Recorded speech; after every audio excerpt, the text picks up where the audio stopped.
Para sa akin kulang yung comparison eh. Dapat sino mas magaling na presidente, sinong best president, PRRD and the rest of them in history.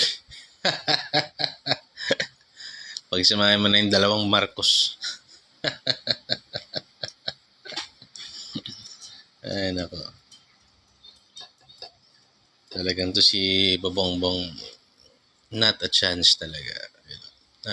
Even si Erap, sinabi niya, pag upo ni PRRD para silang sinampal kasi pwede naman palang gawin yung mga bagay-bagay na hindi nila magawa. Hindi nila ginawa, hindi daw nila magawa. So, not even close. Ito si Bongbong, ano to, kahit sa barangay chairman siguro maraming mas magaling dito. Ala ang kakwenta-kwenta.